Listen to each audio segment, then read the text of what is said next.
Dr. Tersia Oosthuizen.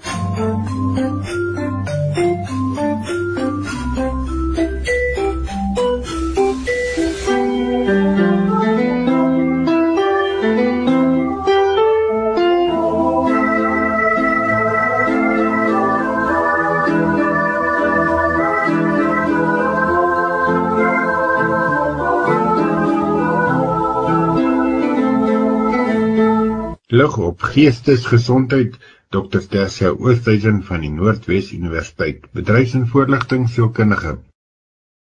Goeiemôre Willem, goeiemôre luisteraars.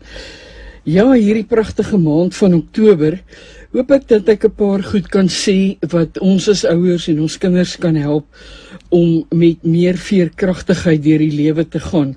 Nou, ons het verlede week vir mekaar twee goed gesê in terme van veerkragtigheid.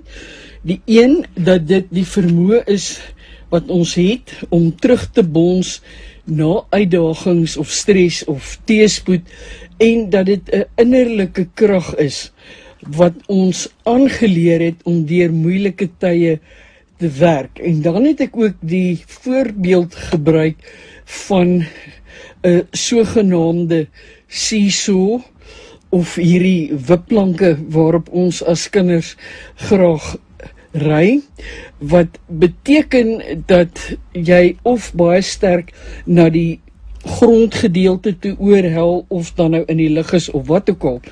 Ek wil net eers 'n bietjie hierby stil staan deur die volgende te sê. In terme van hierdie wipplank en die feit dat ons nodig het om 'n mate van ekwilibrium te kan handhaaf. Wat baie keer gebeur met hierdie kantel van hierdie wipplank, is dat ons byvoorbeeld sal agterkom, en ek nou praat van wipplank, onthou dis nou 'n metafoor, is 'n voorbeeld om dit te verduidelik, dan gebeur dit dikwels dat as ek argumentsonthaalwe swaarder is as die ander persoon wat saam met my op hierdie wipplank is, dat ons weet, kanse dat ek moeiliker gaan help om te balanseer is baie skraler as wanneer ek en die ander persoon min of meer ewe swaar is. Nou, sielkundig gesproke, as ek geneig is om meer positiewe sterktes en coping meganismes te hê, dan help dit my om makliker, val ek amper sê emosioneel, die swaarder self te wees, wat kan seker maak hierdie wipplank bly op die grond.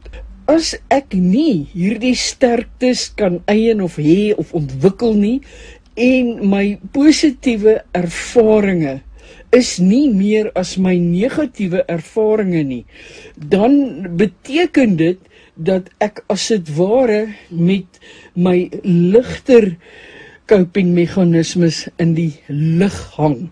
So dis vir my baie moeiliker om dan dit te balanseer.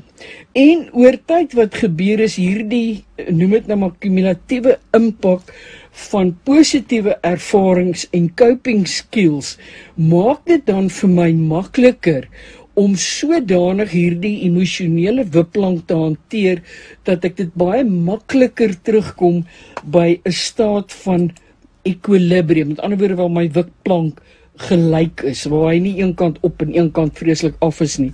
Maar net so hierdie kumulatiewe impak van negatiewe lewenservarings en 'n gebrek aan kopingsvaardighede daarmee te doen, dat ek sodanig sukkel om ekwilibrium te kry, en dat, omdat ek nie cope nie, my veerkragtigheid hierdeur benadeel word. Nou, as ons verder kyk na hierdie veerkragtigheid, en my gesprek hier is, soos ek verlede week gesê het, om ons ouers te help, om ons kinders te help, om meer veerkragtig te wees. Nou, eintlik is veerkragtigheid 'n proses. Dis 'n dinamiese, aanhoudende, voortdurende proses. Dis 'n dinamiese stelsel van aanpassing, en waar ek met suksesvolle hantering, dit wat my van balans wil gooi, kan hanteer, en waar ek meer en meer vaardighede aanleer om dit beter te kan doen. Dit beteken ek vir my eintlik hierdie gedrags- en fisiologiese veranderinge wat vir my kroniese stres kan veroorsaak wat baie nadelig vir my is. Nou, vir my om dan hierdie veerkragtigheid te kan handhaaf, beteken dit ek moet gaan uitvind watter bronne is tot my beskikking. En dan wil ek reguit sê, liewe luisteraars, Willem, as ons kyk na al die navorsing van oor die breë spektrum van ons ervaring van veerkragtigheid by kinders, is daar een goue draad wat reg deurloop. En as ek dit sê, wil ek net weer terugkom deur te sê, wanneer ek my gesprekke voorberei, gaan kyk ek regtig na wat sê navorsing en wat sê baie keer die nuutste navorsing.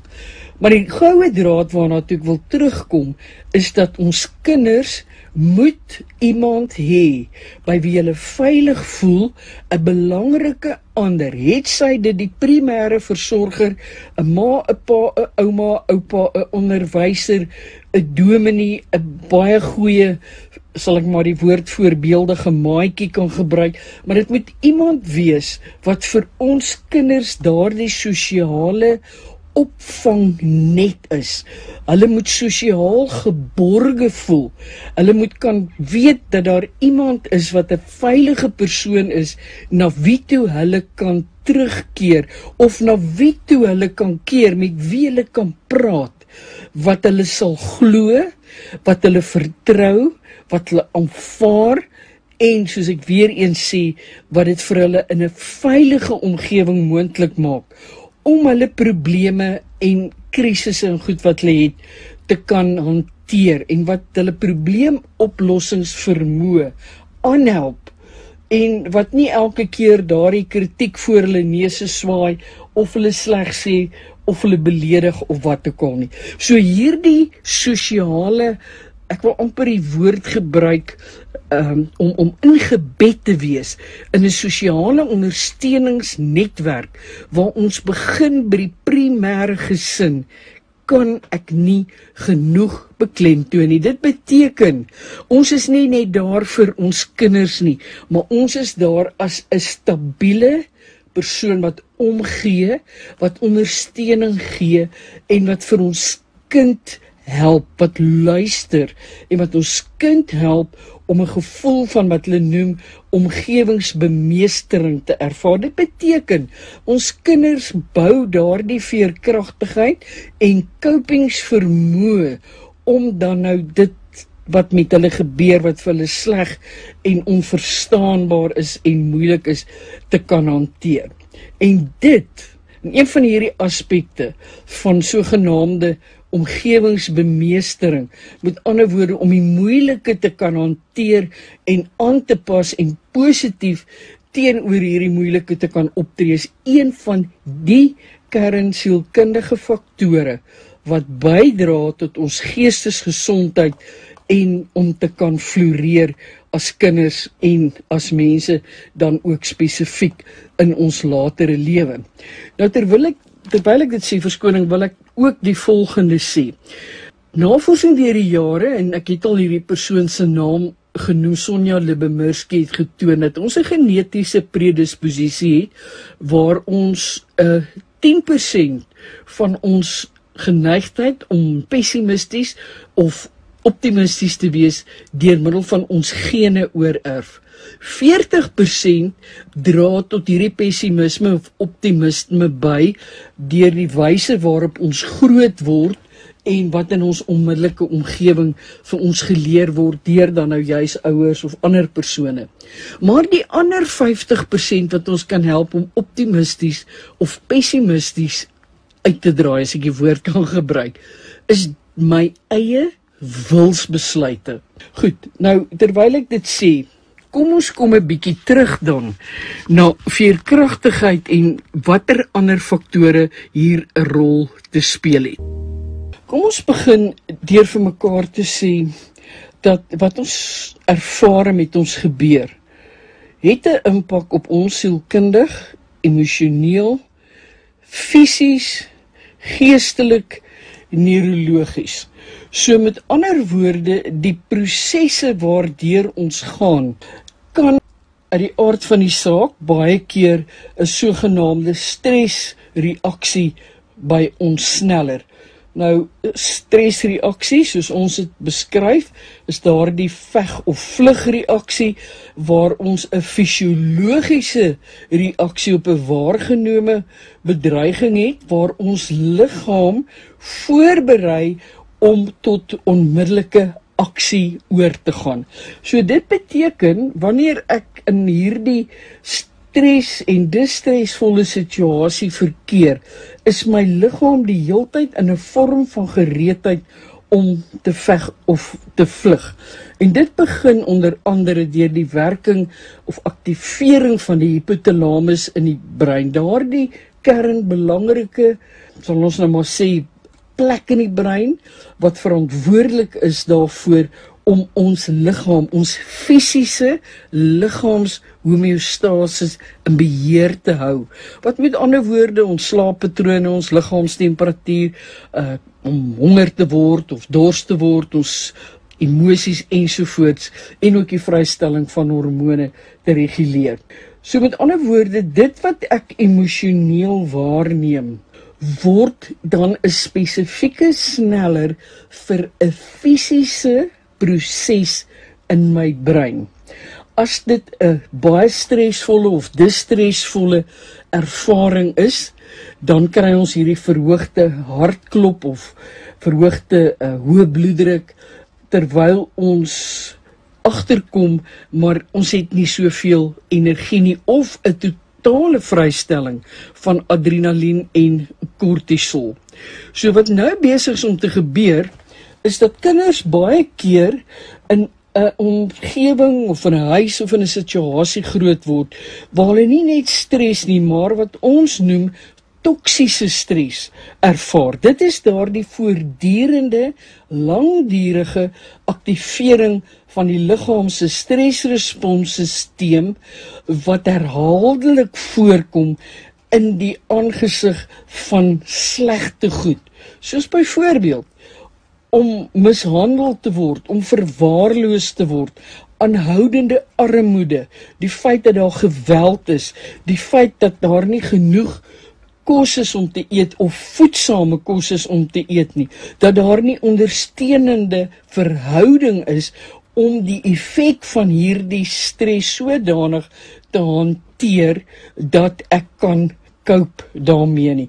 En dit, ongelukkig, beskadig die brein se, kan ons maar sê, argitektuursisteem, wat beteken dat daar langtermyn fisiese en geestesgesonde probleme ontstaan, ontwikkel en in kinders hulle kognitiewe ontwikkeling spesifiek benadeel. Dit is ook so dat ons in die geval van toksiese stres bewus moet wees van die interaksie tussen gene, dit wat ons ervaar ons omgewing, soos ek reeds gesê het, en dan ook hoe ons in terme van dit wat ons in ons omgewing ervaar, kan hanteer al dan nie. Iets wat ons hiermee saam ook vir mekaar moet sê, is dat wanneer ons in 'n omgewing is, waar ons glad nie liefde en hierdie sorgsaamheid ervaar nie, en dit ons stresvlakke bly verhoog, dan kry ons die verdere probleem, dat die brein chemiese stowwe, oordragstowwe, wat spesifiek vir ons help om sosiaal te kan verkeer, goed voel hormone, soos onder andere oksitosien, wat vir ons laat voel, maar ons is eintlik deel van ander en hulle lewe en ons ervaar liefde. Dit is nie daar nie, dit ontbreek. So my verbintenis, of soos ons sê in Engels, my attachment met ander, die primêre versorger, verander in 'n sosiale angs. En hierdie sosiale angs word oorgedra na wyer groeperinge, soos ons gesin, my broers, my sissies, my oupa, my ouma, my neefs, my niggies, my skoolmaats, diegene wat my vriende is in die wyer gemeenskap. So met ander woorde, omgewingsbemeestering word al hoe moeiliker vir kinders wat nie hierdie sosiale ondersteuning het en wat nie hierdie liefde en omgee ervaar nie. En soos gesê, dit verminder die brein se funksionering. En aan die ander kant, wanneer ons wel liefde en hierdie omgee en die vermoë om byvoorbeeld gehelp of gelei te word om probleme op te los, om verder te dink, om te voel maar as mense wat omgee ensovoorts ervaar, dan is die teenoorgestelde hiervan waar. Dan verryk en bevorder ons breinfunksie en die brein se argitektuur, wat ons help, of ons kinders in hierdie geval, om erge en akute stres te kan hanteer. So dit is hoekom ek net nou gesê het, op hierdie seesaw waar ons dan of 'n totale oorlading het van negatiewe versus 'n oorlading van positiewe, wat ons uiteindelik help in ons terugbons, is dit baie belangrik dat ons daar moet wees om vir ons kinders 'n opvangnet te wees. En ek wil so ver gaan en sê, indien dit vir ons moontlik is om uit te kyk vir ander kinders wat ons sien swaar kry, wat ons sien sleg behandel word, wat ons regtig oor bekommerd is, dat ons sal begin dink daaraan om op te tree as mentors, onderwysers, sonnaarskoolonderwysers, mense in die gemeenskap, want ons kinders se gesondheid en ontwikkeling is so belangrik. Dit is so nodig, dat ons hierdie seesaw in 'n positiewe rigting moet kan instuur, sodat hierdie homeostase vir ons kinders moontlik is. Dit is my so hartseer as ek so partykeer op sosiale media op en aanmerkings hoor van slegte, swak ouers en kinders wat absoluut, as ek die woord kan gebruik, kriminele word in aanhalingstekens, want dit is wat reguit gesê word. Dan dink ek so baie keer, al het hierdie kind moontlik 'n genetiese predisposisie tot meer negativiteit of pessimisme, wat onthou hierdie kind sal dan byvoorbeeld nie liefde en aanvaarding kan aanvaar, dit gaan vir hulle moeiliker wees. Dan is my vraag nog steeds, waar is mense wat iemand 'n hand kon uitsteek en hierdie proses van negativiteit, negatiewe coping en wangedrag kon stopgesit het? En luisteraars, Willem, as ek dit sê, wys ek nie vingers nie. Ek probeer 'n sosiale, noem dit nou maar wanaangepasheid, wat ons almal op een of ander tyd in 'n kind se lewe raak sien. Ek probeer ons sensitiseer en myself ook in die proses oor wat ons kan doen om meer uit te reik na ons weerlose kinders. En in ons omgang met hierdie kinders te kan weet wat is die kragtige uitwerking van 'n toksiese stres en 'n toksiese stresvolle omgewing versus 'n aanvaarding, 'n liefde, 'n ondersteuning. So in hierdie proses van hierdie praatjies oor veerkragtigheid in ons kinders, hoop ek dat ons so iets meer kan verstaan van hoe ons kan bydra om ons kinders te help om meer veerkragtig te wees, want dan hanteer ons die eise van die lewe soveel beter en op soveel meer van 'n geestesgesonde manier. Ek gaan volgende week verder hiermee, vir elkeen 'n baie geseënde week. Dit was dan Dr. Tersia Oosthuizen met lig op geestesgesondheid.